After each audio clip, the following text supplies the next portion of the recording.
সামনেই রথ, তাই জন্য আমার তরফ থেকে জগন্নাথকে শ্রদ্ধা জ্ঞাপন একটা ছোট জগন্নাথের চেষ্টা করেছি বানানোর এই ফেস পার্টটাতে করে। আর আমি জগন্নাথের লিপসগুলো একটু ফেভিকল নয়, আমি এই ফেব্রিক গ্লু দিয়ে লাগাতে এগুলো একটুখানি সেট করা যায়। এটা বডি পার্টটা আমি সবই গ্লু লাগাচ্ছি, কারণ এগুলো একটুখানি আলাদা আলাদা করে পার্টসগুলো করেছি সেই জন্য। আর এগুলো জগন্নাথের হাত। আর এখন আমার বন্ধু আমাকে ক্লে টুলস যেহেতু গিফট করেছে, আমার এখন খুব সুবিধা হয়েছে, আমি সব টুলস দিয়েই করছি এগুলো। আর এই জগন্নাথের এই ধুতির পোর্শনটা করার জন্য আমি এবার একটুখানি নতুন লুক দেওয়ার চেষ্টা করেছি। আমি তোমাদের সবাইকার ভিডিও দেখে দেখে আইডিয়া নিয়ে এইটা করেছি। সত্যি কথা বলতে টোটালি নিজের মাথায় অতটা আইডিয়া আসেনি, এগুলো দেখলে বড় সুবিধে হয়।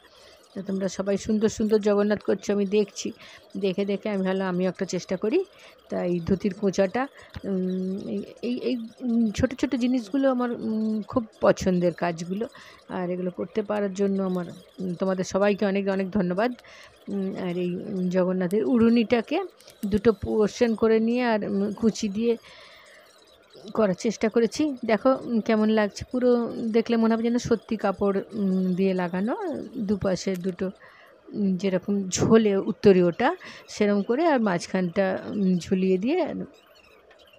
এই পোর্শনগুলো সব আমার অনেক সময় লেগেছে করতে, আমি একটু তাড়াতাড়ি করে দিয়েছি, কারণ এতটা বড় ভিডিও দেখতে তোমাদেরও ভালো লাগবে না, আর অত লেন্দি আমি করতে চাই না, ওই জন্য। আর এই ছোটো একটা বেলুন চাকি কিনেছিলাম, এই আমাদের এখানে সোনাঝুরি হাট লাগে এই নিউ টাউনে, তো আমি ওই ছোটো চাকি বেলুনটা কিনেছিলাম, ওটাও আমার খুব হেল্প হয় এইটা এই ক্লেগুলো বেলে নেওয়ার জন্য।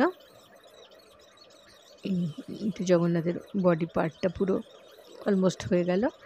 আর দেখো তোমরা ধীরে ধীরে, আমি দেখলেই বোঝা যাবে আমি পুরোটা ধরে ধরে করেছি, সেইটা আমি পুরোটাই এটাতে ভিডিওতে দিয়ে দিলাম, কারণ যদি তোমরা কেউ করতে চাও একটু হলেও হেল্প হবে, দেখলে বড় সুবিধে হয় দেখতে পেলে।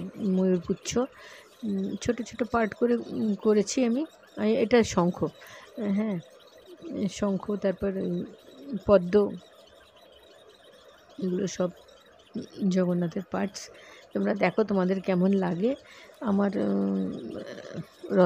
রথযাত্রা তোমাদের সবাইকার শুভ হোক, সবাই আনন্দ করো, আর জগন্নাথের কৃপায় সবাই ভালো থাকি আমরা। দেখতে থাকো। এরপরে আমি এটা করতে অনেকটাই টাইম লেগেছে। আজকাল আমি একদিনে সব করি না, খানিকটা করে ছেড়ে দিয়ে তারপর দিন করি। এভাবে করলে খানিকটা ক্লে শুকিয়ে করলে কিন্তু বেশ ভালো ফিনিশিংটা হয় আমার মনে হলো। আর এইটা পাগড়িটা একটু ডিফারেন্ট করার চেষ্টা করেছি, কারণ ওই পাগড়ির ওই একই বাঁধাটা আমার যেন ঠিক ভালো লাগলো না, তাই জন্য আমি এই পাগড়ির ওপরের এই কুচি দেওয়া পোর্শনটা আলাদা করে লাগিয়ে একটু ডিফারেন্ট করার চেষ্টা করেছি। কানের দুটো দুল দেওয়ার চেষ্টা করেছি।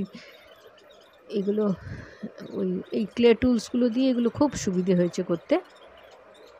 আরও যত দিন যাবে এগুলোর সাথে আমি হ্যান্ডি হয়ে যাব, তখন আর একটু ভালো হবে আশা করি। এখন তো সবে শুরু করেছি। এটা ময়ূরপুচ্ছ, যেমন এইগুলো করলে না আমায় সেই রান্নার ছুরি দিয়ে করতাম, তার থেকে কিন্তু এইটাতে ভীষণ সুবিধা হয়। আর এগুলো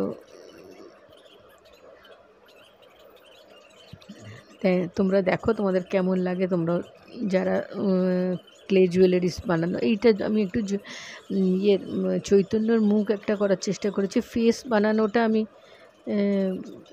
একটু বানাই আমি কিভাবে, সেইটা আমি তোমাদের দেখিয়েছি।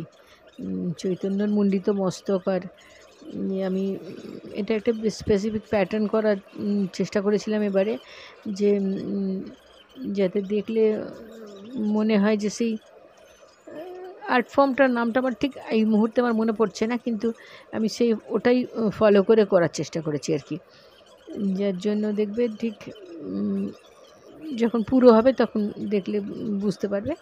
আর এই চোখ মুখগুলো আমি তুলির ভরসাতেই রইলাম, কারণ বেশি কান টানগুলো লাগিয়েছি, কিন্তু চোখটাতে আমি এবার আর কিছু ক্লে দিয়ে করিনি। জগন্নাথ বলছি, আমার এই চৈতন্য মহাপ্রভুর সেই ভাষা চোখ দুটো খুব বড় বড় ভাসা ভাসা চোখ দুটো না, সে দুটো যেন আমার মনে হলো আমার তুলির ওপরেই বেশি ভরসা। সেই ভরসাতেই রইলাম। আর এই ওনার গলার উত্তরীয়টা সবই ধরে ধরে আলাদা আলাদা করে করতে হয়, একসঙ্গে করলে হয় না। আগে আমি অনেক চেষ্টা করেছি। হাত দুটো আমি প্রথমে ওই যেরকম লম্বা করে হাত দুটো করার চেষ্টা করেছিলাম, কিন্তু আমার যেন ঠিক মানে হলো না আর কি, মানে কী বলবো, ন্যাচারাল হলো না। তাই জন্য আমি হাত দুটোকে ফোল্ড করে দিলাম। এই যখন এই আমাদের চৈতন্যর, তো ওনার সেই ভীষণ লম্বা লম্বা আজানুলম্বিত বাহুগুলোকে ন্যাচারাল লুক করার জন্য আমি এটাকে ফোল্ড করলাম। আসলে আমি কনফিউজ ছিলাম যে কী করবো, হাতটাকে লম্বা করবো না এরম করবো, কিন্তু লম্বা করে আমি দেখলাম ঠিক মানে খাপ খাচ্ছে না সিনারিওটাতে। তো ওই জন্য আমি একটু ফোল্ড করে দিলাম, কারণ অনেক সময় যারা নিতাই গৌর করে আসে তাদের আমি হাতগুলো খুব লক্ষ্য করি, সবসময় যে ওরা ঊর্ধ্ববাহু হয় তা না, মাঝে মাঝে ওরা হাতটা একটু নিচের দিকে নামায়। তো এইটা সেই মুদ্রাটাই আর কি এলো আমার হাত দিয়ে, যা মনে হচ্ছে। তো এটাতে ন্যাচারাল লুকটা এলো। আর এই একটা আমি ব্যাকগ্রাউন্ড করলাম, সেই ব্যাকগ্রাউন্ডের এটা একটু ডিজাইন করে নিলাম। এটা দেখতে ক্যামেরায় অতটা ক্লিয়ার কতটা লাগছে জানি না, কিন্তু দেখতে খুব সুন্দর হয়েছে, রিয়েলিস্টিক লাগছে দেখতে। এই কালার করার পরে কালারটা আর করে দেখাতে পারিনি, ওটাই কনসেন্ট্রেশনের জন্য আমার ক্যামেরা অফ করেই করতে হয়, কিছু করার নেই। আর দুটো এইটা পুরো কালার হয়ে গেছে। কালার করার পরে এই লুকটা এসেছে। চোখে আমার একটু অশ্রু দেওয়ার ইচ্ছে আছে, ওটা দেবো পরে। ধন্যবাদ।